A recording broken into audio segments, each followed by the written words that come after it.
lecture 8 in the second section of the course on organic contaminants in the subsurface environment.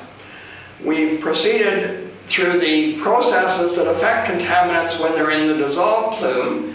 We've looked at the process advection, dispersion, retardation, and reaction within the context of monitored natural attenuation. We've looked in the last lecture at a field site where we've artificially created simple dissolved contaminant plumes, or slugs in the water in this case. And what we'd like to do in this lecture is see if we can apply the 3-line of evidence approach to assessing monitored natural attenuation. And note that for the US EPA at least, and I think for many other jurisdictions, simply risk assessment isn't enough in terms of a remedial technology. We have to demonstrate we're actually removing mass, that's the 3 lines of evidence are focused on that demonstration. If we look at our processes, advection, dispersion, retardation, and reaction, advection and dispersion don't remove mass. Retardation removes mass temporarily by attaching it to the solids. It's only really reaction that does adequately remove mass.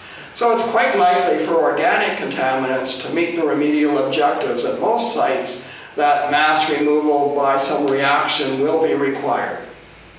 Well, we can establish from the 3 slugs the actual mass that was present at each sampling time. We can do that because we have literally hundreds of monitoring points in each slug at each time. We can collect the chemistry, analyze the chemistry, reasonably interpolate between the monitoring points in this simple aquifer, and add up all the mass that should be present. And this diagram represents our best estimate of that.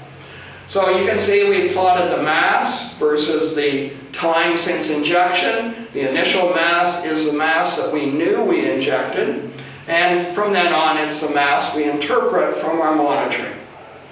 You can see that for benzene it starts off at 17 or so 17 grams. By the end of the monitoring that we were doing, it was down to less than 10 grams. Fairly clear evidence that mass had been lost. The calculation includes both the mass that's dissolved in water as well as the mass that's attached to the solids. So I think that is our first line of evidence of mass loss. We have direct evidence of mass loss. Now, when you tell that story, a knowledgeable audience would ask you why the mass of benzene actually goes up from day 0 to the first monitoring day. So your reaction would likely try to seek evidence of why benzene should go up. For example, you might consider the possibility that other hydrocarbons could be transformed to benzene, and their degradation might be producing benzene. Unfortunately, there's no support in the literature for that. That process apparently doesn't occur. So you're wondering where the benzene came from. Well, I think that alerts you to something that hydrogeologists always have to deal with, and that's uncertainty. How certain are we of the mass we injected? Well, I think we know that plus or minus 5%. That's just a direct measurement. How much mass is present during sampling depends on the uncertainty introduced in the sampling. And that's considerable, even when we have hundreds of monitoring points. So, the fact that the benzene goes up alerts us to the fact that there must be error bars on these data points. It turns out they're very difficult to estimate, but they have to be at least large enough so that the first sampling day's data can't be any higher than the initial value. So the error bars have to be considered in your interpretation. Even with those sorts of error bars, it's clear that benzene mass is being removed. That's the first line of evidence to satisfy the EPA requirement. A second line of evidence that's often used is evidence of the process we believe is occurring. In this case, at Borden, we believe the electron acceptor that the bacteria are using in the reaction is oxygen. We believe it's aerobic degradation. If that's the case, we know that as benzene is removed, oxygen should be removed. So we should find some correlation between benzene and oxygen in the aquifer, in the actual field data. So here's a cross-section across the plumes showing the distribution of the total of BTEX, and below that, the distribution of oxygen. Now the oxygen distribution is the inverse of what you might anticipate. The contours are showing us that there's no dissolved oxygen in the middle, while there's dissolved oxygen in the background water away from the plumes. Benzene and other plumes are exactly the opposite. The highest concentration is in the core of the plume. So we would ask geologists who are experts at recognizing patterns whether the pattern of BTEX and the pattern of oxygen are similar. And in a qualitative sense, I think most of us would agree that they are similar. So what's the pattern similarity telling us? Well, it's suggesting that where BTX occurs, there's no oxygen. And that would come about, as our hypothesis is, that BTX has degraded and consumed the oxygen. Well, if BTX is degrading, it needs oxygen. So when we look at the current distributions, we see most of the BTX is occurring in an area where there's no oxygen. So, again, our hypothesis would have to be that BTX is being degraded, oxygen is consumed, but there's not enough oxygen to support the degradation of all the benzene. So, we're dependent then on the availability of oxygen to support ongoing degradation. And the question for the hydrogeologist is, how can oxygen from outside the plume get into where the BTX is in the plume? Well, you only have 4 processes to work with: advection, dispersion, retardation, and reaction. And the main process that does mixing is dispersion. So, we're now dependent on dispersion to mix oxygenated water from outside the plume with contaminated water in the plume, so the bacteria attached to a solid has both oxygen and BTX and can carry out the degradation. That's a very important realization, that in fact the rate at which the plume is being attenuated depends primarily on dispersion, not on a biological process directly. The biological process is the attenuating process, but it's controlled by the physical dispersion process. So, I always tell hydrogeologists that they are the rate controlling step.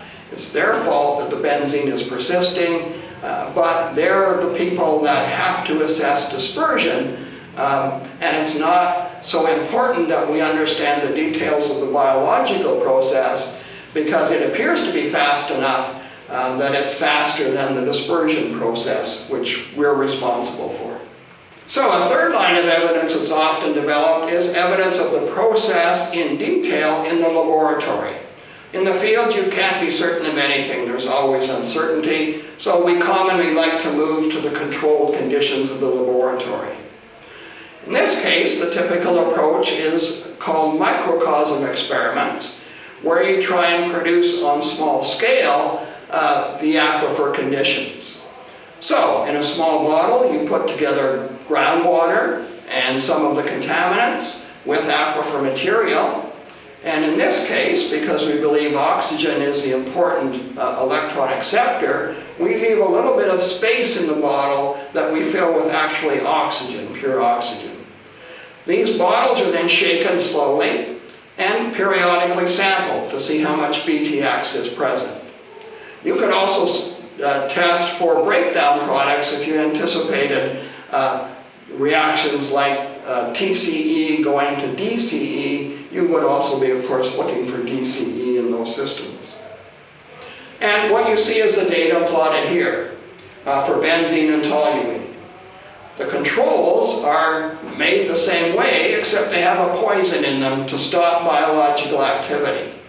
So what we do is interpret the difference between the controls and the active as the evidence of what is happening biologically. In both cases, the controls don't change very much, but the active microcosms do.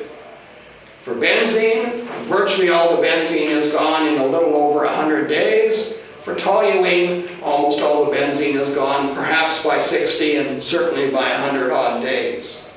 So it's clear that this system can support the degradation of BTEX. So that's the third line of evidence to support our field work, showing mass loss of the likely process and the details of the process that we're anticipating is occurring. An interesting question you might be asked if you presented this was, why was the mass loss rate so much slower in the field than it was in those laboratory experiments? If we're saying the laboratory experiments are telling us what's happening in the field, why is there such a difference in the apparent rates of reaction or rates of mass removal? Remember, in the field, benzene was still present after 476 days, where after 120 days it was gone in the lab. Why are they different? Well, the key issue, I think, is the expression that the lab experiment was conducted under optimal conditions. That is, we provided oxygen to the microbes continuously. Whereas in the field, we've seen that the area where the BTX occurs becomes deficient in oxygen. And we need dispersion to bring the two together again. And that's a slower process. So what we would argue is, again, that the rate controlling step is dispersion. And that's why the lab rate is so much higher than the field rate. The lab rate has no dispersion rate controlling step. So what's our experience in terms of the biodegradation of BTX in these sorts of experiments and others at the Borden site? Most of those chemicals were readily degraded. MTBE was persistent, and that's what the industry, I think, has seen generally. Dispersive mixing of the electron acceptor, in this case oxygen, with the contaminant is in fact the rate controlling step in the field. So that's a hydrogeological issue. We need hydrogeologists to pronounce on dispersion. In fact, this paper shows you that you can model quantitatively the behavior here by using any biodegradation rate you want that's within the literature range. That is, you can use the fastest rate and the slowest rate, and it duplicates the plume in exactly the same way. Why? Well, because that rate isn't the rate controlling rate, it's dispersion. So we've looked at 3 lines of evidence for a very hypothetical sort of situation. We've seen that we can support monitored natural attenuation as a mass loss. We can define through monitoring where the contaminants are and give people some assurance as to whether or not this is adequate for control of dissolved plumes at some sites. That's a difficult story to tell to concerned individuals, but with this approach of 3 lines of evidence, we at least establish a logical step that at least regulators are approving of.